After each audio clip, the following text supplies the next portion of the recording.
ओम नमो भगवते वासुदेवाय। आज हम बृहस्पतिवार व्रत कथा पढ़ेंगे। तो बृहस्पतिवार की व्रत कथा कुछ इस प्रकार से है। एक समय की बात है कि भारतवर्ष में एक राजा राज्य करता था। वह बड़ा ही प्रतापी और दानी था। वह नित्य प्रति मंदिर में दर्शन करने जाता था। वह ब्राह्मण और गुरु की सेवा किया करता था। उसके दरवाजे से कोई भी निराश होकर नहीं लौटता था तथा वह प्रत्येक गुरुवार को व्रत रखता एवं पूजन करता था। हर एक दिन गरीबों की सहायता करता था। परंतु यह सब बातें उसकी रानी को अच्छी नहीं लगती थी। वह न व्रत करती और न किसी को एक पैसा दान में देती थी तथा राजा से भी ऐसा करने को मना किया करती थी। एक समय की बात है कि राजा तो शिकार खेलने वन को गए हुए थे। घर पर रानी और दासी थी। उस समय गुरु बृहस्पति देव एक साधु का रूप धारण कर राजा के दरवाजे पर भिक्षा मांगने गए। रानी से भिक्षा मांगी तो वह कहने लगी कि हे साधु महाराज, मैं इस दान और पुण्य से तंग आ गई हूँ। मेरे से तो घर का ही कार्य समाप्त नहीं होता। इस कार्य के लिए तो मेरे पतिदेव ही बहुत हैं। अब आप इस प्रकार की कृपा करें कि वह सब धन नष्ट हो जावे तथा मैं आराम से रह सकूं। साधु बोले, हे देवी, तुम तो बड़ी विचित्र हो। संतान और धन से कोई दुखी नहीं होता है, इसको सभी चाहते हैं। पापी भी पुत्र और धन की इच्छा करता है। अगर आपके पास धन अधिक है तो भूखे मनुष्यों को भोजन कराओ, प्याव लगाओ, ब्राह्मणों को दान दो, धर्मशाला बनवाओ, कुआं, तालाब, बावड़ी, बाग बगीचे आदि के निर्माण कराओ तथा निर्धन मनुष्यों की कुंवारी कन्याओं का विवाह कराओ और अनेकों यज्ञार्थी धर्म करो। इस प्रकार के कर्मों से आपके कुल का और आपका नाम परलोक में सार्थक होगा एवं स्वर्ग की प्राप्ति होगी। मगर वह रानी इन सब बातों से खुश ना हुई। वो बोली, हे साधु महाराज, मुझे ऐसे धन की भी आवश्यकता नहीं जिसको और मनुष्यों को दान दूं तथा जिसको रखने संभालने में ही मेरा सारा समय बर्बाद हो जाए। साधु ने कहा, हे देवी, तुम्हारी ऐसी इच्छा है तो ऐसा ही होगा। मैं तुम्हें बताता हूँ, वैसा ही करना। बृहस्पतिवार के दिन घर को गोबर से लीपना, अपने केशों को धोना, केशों को धोते समय स्नान करना, राजा से कहना वह हजामत करवाए, भोजन में मांस मदिरा खाना, कपड़ा धोबी के यहाँ धुलने डालना।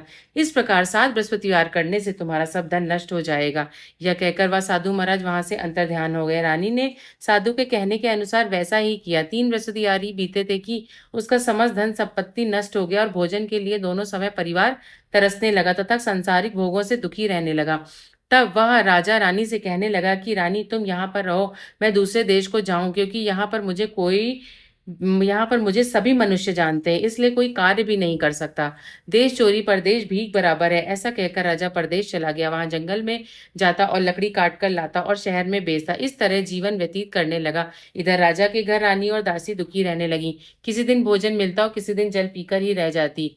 एक समय रानी और दासी को 7 दिन बिना भोजन के व्यतीत हो गए तो रानी ने अपनी दासी से कहा, हे दासी, यहाँ पास ही के नगर में मेरी बहन रहती है। वह बड़ी धनवान है। तू उसके पास जा और वहां से 5 सेर बेजर मांग कर ले आ, जिससे कुछ समय के लिए गुजर हो जाएगी। इस प्रकार रानी की आज्ञा मानकर दासी रानी की बहन के पास गई तो रानी की बहन उस समय पूजन कर रही थी, क्योंकि उस रोज बृहस्पतिवार का दिन था। जब दासी ने रानी की बहन को देखा और उनसे बोली, हे रानी, मुझे तुम्हारी बहन ने भेजा है, मेरे लिए 5 सेर बेजर दे दो। इस प्रकार दासी ने अनेक बार कहा, परंतु रानी ने कुछ उत्तर नहीं दिया, क्योंकि वह उस समय बृहस्पतिवार की व्रत कथा सुन रही थी। इस प्रकार जब दासी को किसी प्रकार उत्तर नहीं मिला तो वह बहुत दुखी हुई और क्रोध भी आया और लौटकर अपने गांव और रानी के पास आकर बोली, हे रानी, आपकी बहन बहुत ही धनी स्त्री है। वह छोटे लोगों से बात भी नहीं करती है, क्योंकि मैंने उससे कहा तो उसने कोई उत्तर नहीं दिया। मैं वापस चली आई। रानी बोली, हे दासी, इसमें उसका कोई दोष नहीं है। जब बुरे दिन आते हैं तब कोई सहारा नहीं देता। अच्छे बुरे का पता विपत्ति में ही लगता है। जो ईश्वर की इच्छा होगी वही होगा। वह सब हमारे भाग्य का दोष है। इधर उस रानी ने देखा कि मेरी बहन की दासी आई थी, परंतु मैं उससे नहीं बोली। इससे वह बहुत दुखी हुई होगी। यह सोच कथा को सुन और विष्णु भगवान का पूजन समाप्त कर रानी अपनी बहन के घर चल दी और जाकर अपनी बहन से कहने लगी कि हे बहन, मैं बृहस्पतिवार का व्रत कर रही थी। तुम्हारी दासी गई, परंतु जब तक कथा होती है तब तक ना उठते हैं और ना बोलते हैं, इसलिए मैं ना बोली। कहो दासी, क्यों गई थी? रानी बोली, बहन, हमारे अनाज नहीं था। वैसे तुमसे कोई बात छिपी नहीं है, इस कारण मैंने दासी को तुम्हारे पास 5 सेर बेजर लेने के लिए भेजा था। रानी बोली, बहन देखो, बृहस्पति भगवान सबकी मनोकामना पूर्ण करते हैं। देखो, शायद तुम्हारे घर में अनाज रखा हो। इस प्रकार का वचन जब रानी ने सुना तो घर के अंदर गई और वहां उसे एक घड़ा बेजर का भरा मिल गया। तब तो वह रानी और बांदी को बहुत ही दुखी हुई और दासी कहने लगी, हे रानी, देखो, वैसे हमको जब नहीं मिलता तो हम रोज ही व्रत करते हैं। अगर इनसे व्रत की विधि और कथा पूछ ली जावे तो उसे हम भी किया करेंगे। तब उस रानी ने अपनी बहन से पूछा कि ये बहन, बृहस्पतिवार के व्रत में चने की दाल मुनक्के से विष्णु भगवान का केले की जड़ में पूजन करें तथा दीपक जलावे, पीला भोजन करें तथा कहानी सुने इस प्रकार करने से गुरु भगवान प्रसन्न होते हैं, अन्न पुत्र धन देते हैं, मनोकामना पूर्ण करते हैं। इस प्रकार रानी और दासी दोनों ने निश्चय किया कि बृहस्पति भगवान का पूजन जरूर करेंगे। 7 रोज बाद जब बृहस्पतिवार आया तो उन्होंने व्रत रखा, गुड़साल में जाकर चना गुड़ बीन लाई तथा उसकी दाल से केले की जड़ तथा विष्णु भगवान का पूजन किया। इस तरह पूजन किया। अब भोजन पीला कहाँ से आवे, बेचारी बड़ी दुखी थी, परंतु उन्होंने व्रत किया था, इस कारण गुरु भगवान प्रसन्न थे। 2 थालों में सुंदर पीला भोजन लेकर आए और दासी को देकर बोले, हे दासी, यह तुम्हारे और रानी के लिए है, तुम दोनों करना। दासी भोजन पाकर बड़ी प्रसन्न हुई, रानी से बोली, चलो रानी जी भोजन कर लो। रानी को इस विषय में कुछ पता नहीं था, इसलिए वह दासी से बोली, तू ही भोजन कर, क्योंकि तू हमारी व्यर्थ में हंसी उड़ाती। दासी बोली, एक महात्मा भोजन दे गए हैं। रानी कहने लगी, वह भोजन तेरे ही लिए दे गए हैं, तू ही भोजन कर। दासी ने कहा, वह महात्मा हम दोनों को 2 थालों में भोजन दे गए हैं, इसलिए हम और तुम दोनों ही साथ साथ भोजन करेंगे। इस प्रकार रानी और बांदी दोनों ने गुरु भगवान को नमस्कार कर भोजन प्रारंभ किया तथा अब वह प्रत्येक बृहस्पतिवार को गुरु भगवान का व्रत और विष्णु भगवान का पूजन करने लगी। बृहस्पति भगवान की कृपा से रानी और दासी के पास धन हो गया। रानी फिर उसी प्रकार से आलस्य करने लगी। तब दासी बोली, देखो रानी, तुम पहले इसी प्रकार आलस्य करती, तुम्हें धन के रखने में कष्ट होता था, इस कारण सभी धन नष्ट हो गया। अब गुरु भगवान की कृपा से धन मिला है तो फिर तुम्हें आलस्य होता है। बड़ी मुसीबतों के बाद हमने यह धन पाया, इसलिए हमें दान पुण्य करना चाहिए। भूखे मनुष्यों को भोजन कराओ, प्याव लगाओ, ब्राह्मणों को दान दो, कुआं तालाब बावड़ी आदि का निर्माण करो तथा मंदिर पाठशाला बनवाकर दान दो, कुंवारी कन्याओं का विवाह कराओ, धन को शुभ कार्यों में खर्चा करो, जिससे तुम्हारे कुल का यश बढ़े तथा स्वर्ग प्राप्त हो और पितृ प्रसन्न हो गए। तब रानी ने इसी प्रकार के कर्म करने प्रारंभ किए तो काफी यश फैलने लगा। एक दिन रानी और दासी विचार करने लगी, ना जाने राजा किस दशा में होंगे, उनकी कोई खोज खबर नहीं है। गुरु भगवान से उन्होंने प्रार्थना की और भगवान ने रात्रि में राजा को स्वप्न में कहा, हे राजा, उठ, तेरी रानी तुझको याद करती है, अपने देश को चला जा। राजा प्रातःकाल उठा और विचार करने लगा, स्त्री जाति खाने और पहनने की ही साथी होती है, पर भगवान की आज्ञा मानकर वह अपने नगर के लिए चलने को तैयार हुआ। इससे पूर्व जब राजा परदेश चला गया था तो परदेश में दुखी रहने लगा था। प्रतिदिन जंगल में से लकड़ी बीनकर लाता और उन्हें शहर में बेचता, अपने दुखी जीवन को बड़ी कठिनता से व्यतीत करता था। एक दिन राजा दुखी हो अपनी पुरानी बातों को याद करके रोने लगा। तब उस जंगल में बृहस्पति देव एक साधु का रूप धारण कर आए और राजा के पास आकर बोले, हैं लकड़हारे, तुम इस सुनसान जंगल में किस चिंता में बैठे हो, मुझको बतलाओ। यह सुन राजा के नेत्रों में जल भर आया और साधु को वंदना कर बोला, हे प्रभु, आप सब कुछ जानने वाले हैं। इतना कहकर साधु को अपनी संपूर्ण कहानी सुना दी। महात्मा दयालु होते हैं, वे राजा से बोले, हे राजा, तुम्हारी स्त्री ने बृहस्पति देव का अपराध किया था, जिस कारण तुम्हारी यह दशा हुई। अब तुम किसी प्रकार की चिंता मत करो, भगवान तुम्हें पहले से अधिक धन देगा। देखो, तुम्हारी स्त्री ने बृहस्पतिवार का व्रत प्रारंभ कर दिया है और तुम मेरा कहा मानकर बृहस्पतिवार को व्रत करके चने की दाल जल को लोटे में डालकर केरे का पूजन करो, फिर कथा कहो और सुनो, भगवान तुम्हारी सब मनोकामना को पूर्ण करेंगे।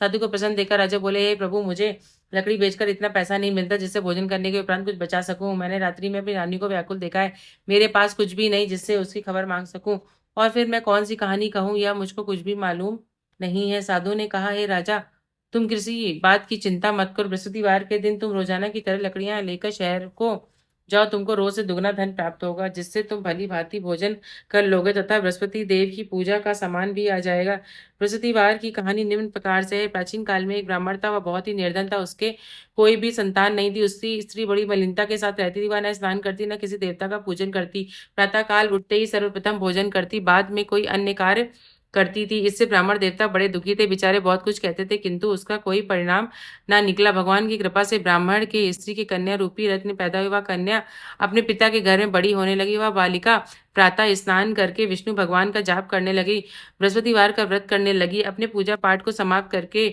जाती तो अपनी मुट्ठी में जौ भरकर ले जाती और पाठशाला जाने के मार्ग में डालती जाती। वही जौ स्वर्ण के हो जाते, लौटते समय उनको बीनकर घर ले आती थी। एक दिन वह बालिका सोने के जौ को फटक कर साफ कर रही थी। उसकी माँ ने देख लिया और कहा, हे बेटी, सोने के जौ को फटकने के लिए सोने का सूप होना चाहिए, इससे तू दूसरे दिन गुरुवार था, इस कन्या ने व्रत रखा और बृहस्पति देव से प्रार्थना करके कहा, हे प्रभु, मैंने आपकी पूजा सच्चे मन से की है तो मेरे लिए सोने का सूप दे दो। बृहस्पति देव ने उसकी प्रार्थना स्वीकार कर ली। रोजाना की तरह वह कन्या जौ फैलाते हुए जाने लगी। जब लौटकर जौ बीन रही थी तो बृहस्पति देव की कृपा से सोने का सूप मिला। उसे वह घर ले आई और उससे जौ साफ करने लगी, परंतु उसकी माँ का वही ढंग रहा। एक दिन की बात है कि वह कन्या सोने के सूप में जौ साफ कर रही थी। उस समय उस शहर का राजकुमार वहां होकर निकला। इस कन्या के रूप और कार्य को देखकर मोहित हो गया। इस बात अपने घर आकर भोजन तथा जल त्याग कर उदास होकर लेट गया। राजा को जब इस बात का पता लगा तो प्रधानमंत्रियों के साथ अपने पुत्र के पास गए और बोले, हैं बेटा, तुम्हें किस बात का कष्ट है? किसी ने अपमान किया अथवा कोई और कारण है सो कहो, मैं वही कार्य करूंगा जिससे तुम्हें प्रसन्नता हो। अपने पिता की राजकुमार ने बातें सुनी तो वह बोला, मुझे आपकी कृपा से किसी बात का दुख नहीं, किसी ने मेरा अपमान नहीं किया, परंतु मैं उस लड़की के साथ विवाह करना चाहता हूँ जो सोने के सूप में जौ को साफ कर रही थी। यह सुन राजा आश्चर्य में पड़ा और बोला, हे बेटा, इस तरह की कन्या का पता तू ही लगाओ, मैं उसके साथ तुम्हारा विवाह अवश्य ही करवा दूंगा। राजकुमार ने उस लड़की के घर का पता बताया। मंत्री उस लड़की के घर गए और ब्राह्मण की कन्या का विवाह राजकुमार के साथ संपन्न हो गया। कन्या के घर से जाते ही पहले की भांति उस ब्राह्मण देवता के घर में गरीबी का निवास हो गया। भोजन के लिए भी अन्न बड़ी मुश्किल से मिलता था। एक दिन दुखी होकर ब्राह्मण देवता अपनी पुत्री के पास गए। बेटी ने पिता की दुखी अवस्था को देखा और अपनी माँ को समाचार बताया। तब ब्राह्मण ने सभी हाल कहा। कन्या ने बहुत सा धन देकर अपने पिता को विदा कर दिया। इस तरह ब्राह्मण का कुछ समय सुखपूर्वक व्यतीत हुआ। कुछ दिन बाद फिर वही हाल हो गया। ब्राह्मण फिर अपनी कन्या के यहाँ गया और सभी हाल कहा तो लड़की बोली, हे पिताजी, या माता जी को यहाँ ले लाओ, मैं उसे विधि बता दूंगी जिससे गरीबी दूर हो जाए।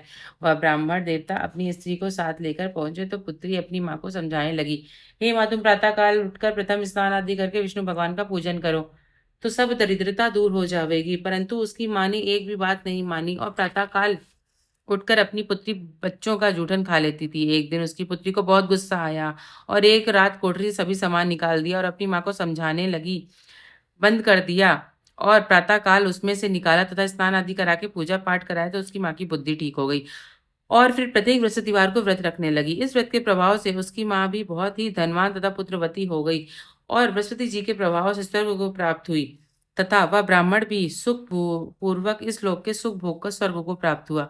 इस तरह कहानी कहकर साधु देवता वहां से लोप हो गए। धीरे धीरे समय व्यतीत होने पर फिर वही बृहस्पतिवार का दिन आया। राजा जंगल में लकड़ी काटकर किसी शहर में बेचने का उसे उस दिन और दिन से अधिक धन मिला। राजा ने चना गुड़ आदि लाकर बृहस्पतिवार का व्रत किया। उस दिन से उसके सभी क्लेश दूर है, परंतु दोबारा जब गुरुवार का दिन आया तो बृहस्पतिवार का व्रत करना भूल गया।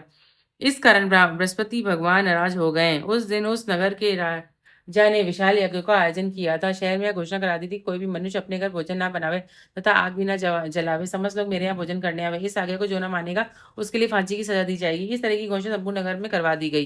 राजा की आज्ञा अनुसार शहर के सभी लोग भोजन करने गए, लेकिन लकड़हारा कुछ देर से पहुंचा, इसलिए राजा उसको अपने साथ लिवा ले गए और ले जाकर भोजन करा रहे थे कि रानी की दृष्टि उस स्कूटर में पड़ी जिस पर उसका हार लटका हुआ था। वह वहां पर दिखाई नहीं दिया। रानी ने निश्चय किया कि मेरा हार इस मनुष्य ने ही चुरा लिया है। उसी समय पुतली बुलवा कर उसको जेल खाने में डलवा दिया। जब राजा जेल खाने में गया तो बहुत दुखी होकर विचार करने लगा कि न जाने कौन से पूर्ण जन के कर्म से मेरे लिए यह दुख प्राप्त हुआ है, और उसी साधु को याद करके रोने लगा जो जंगल में मिला था। उसी समय तत्काल बृहस्पति देव एक साधु का रूप में प्रकट हो गए और उनकी दशा को देखकर कहने लगे, अरे मोर, तूने बृहस्पति देव की पूजा नहीं की थी, कथा नहीं कही, इसी कारण तुम्हें दुख प्राप्त हुआ है। अब तुम किसी प्रकार की चिंता मत करो। जेल रोजाना की तरह एक दिन बृहस्पतिवार के दिन जेलखाने के दरवाजे पर 4 पैसे पड़े मिलेंगे, उनसे तू बृहस्पति देव की पूजा करना, तेरे सभी कष्ट दूर हो जाएंगे। बृहस्पतिवार के रोज उसे 4 पैसे मिले। राजा ने कथा कही। उसी रात्रि को बृहस्पति देव ने इस नगर के राजा को सपने में कहा, हे राजा, तुमने जिस आदमी को जेलखाने में बंद कर दिया वह निर्दोष है, वह राजा है, उसे छोड़ देना। रानी का हार उसी खूंटी पर लटका हुआ है, अगर तू ऐसा नहीं करेगा तो मैं तेरे राज्य को नष्ट कर दूंगा। इस तरह के रात्रि स्वप्न को देखकर राजा प्रातःकाल उठा और खूंटी पर हार टंगा देख लकड़हारे को बुलाकर क्षमा मांगी तथा राजा को योग सुंदर वस्त्र आभूषण देकर विदा किया। गुरुदेव की आज्ञा अनुसार राजा अपने नगर को चल दिया। राजा जब नगर के निकट पहुंचा तो उसे बड़ा ही आश्चर्य हुआ। नगर में पहले से अधिक बाग, तालाब और बहुत सी धर्मशाला, मंदिर आदि बने हुए थे। राजा ने पूछा कि यह सब बाग और धर्मशाला किसके हैं? तब नगर के सब लोग कहने लगे कि यह सब रानी और बांदी के हैं। तो राजा को आश्चर्य हुआ, गुस्सा भी आया। जब रानी ने यह खबर सुनी कि राजा आ रहे हैं तो उसने बांदी से कहा कि हे दासी, देख राजा हमको कितनी बुरी हालत में छोड़ गए थे, वे हमारी ऐसी हालत देखकर लौट ना जाए, इससे तू दरवाजे पे खड़ी हो जा। आगे अनुसार दासी दरवाजे पे खड़ी हो गई और राजा आए तो उन्हें अपने साथ लिवा लाई। तब राजा ने क्रोध करके अपनी तलवार निकाली और पूछने लगा, यह बताओ कि यह धन तुमको कैसे प्राप्त हुआ है?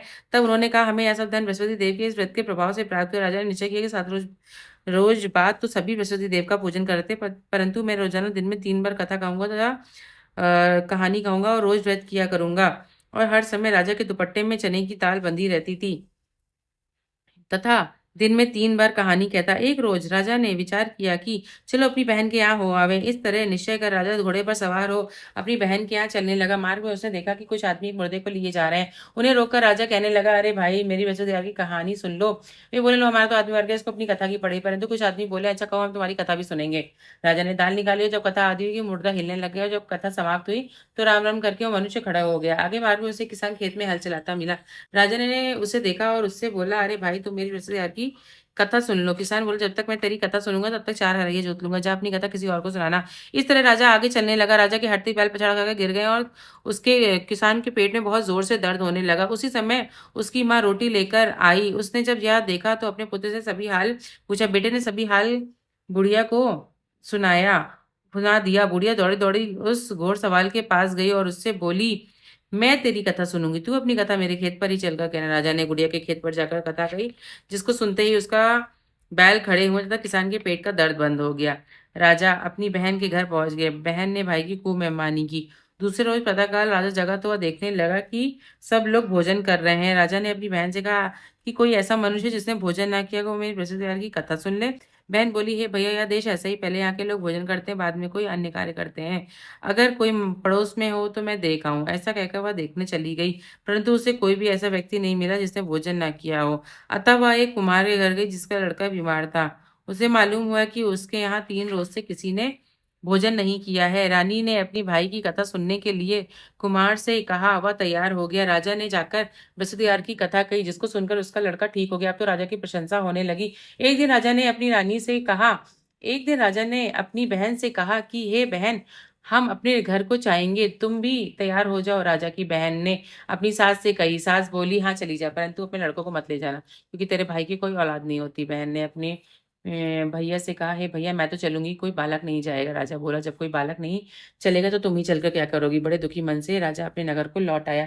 राजा ने अपनी रानी से कहा, हम निर्वंशी राजा हैं, वो देखने का धर्म नहीं है और कुछ भोजन आदि नहीं किया। रानी बोली, हे प्रभु, बृहस्पति देव ने हमें सब कुछ दिया है, वे हमें औलाद अवश्य देंगे।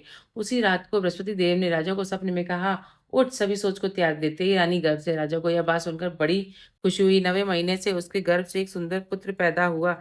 तब राजा रानी से कहने लगा, हे रानी, स्त्री बिना भोजन के रह सकती, बिना कहे नहीं रह सकती। जब मेरी बहन आवे तो मुझसे कुछ मत कहना। रानी ने सुनकर हाँ कर दिया। जब राजा की बहन ने शुभ समाचार सुना तो वह बहुत खुश हुई तथा बधाई लेकर अपने भाई के यहाँ आई। तभी रानी ने कहा, घोड़ा चढ़कर तो आई नहीं, गधा चढ़ी आई। रानी की बहन बोली, भाई, मैं इस प्रकार ना कहती तो तुम्हें औलाद कैसे मिलती। बृहस्पति देव ऐसे ही, जैसे जिसके मन में कामनाएं सभी को पूर्ण करते, जो सद्भावना पूर्वक बृहस्पति का व्रत रखता है एवं कथा पढ़ता है तथा सुनता है, दूसरों को सुनाता है, तो बृहस्पति देव उसकी सदैव रक्षा करते हैं, उसकी सभी मनोकामना पूर्ण करते। भगवान बृहस्पति देव उनकी सदैव रक्षा करते हैं। संसार में सद्भावना से भगवान जी का पूजन सच्चे हृदय से करते हैं तो उनकी सभी मनोकामना पूर्ण होती है। जैसे सच्ची भावना से राजा और रानी ने उनकी कथा का गुणगान किया तो उनकी सभी इच्छाएं बृहस्पति देव जी ने पूर्ण की। इसलिए कथा सुनने के बाद प्रसाद लेकर जाना चाहिए। हृदय में मनन करते हुए जयकारा बोलना चाहिए, बोलो बृहस्पति भगवान की जय। अब हम आरती करेंगे। ओम जय बृहस्पति देवा, स्वामी जय बृहस्पति देवा, तिन तिन भोग लगाऊं फल मेवा। ओम जय बृहस्पति देवा, तुम पूर्ण परमात्मा, तुम अंतर्यामी, जगत पिता जगदीश्वर, तुम सबके स्वामी।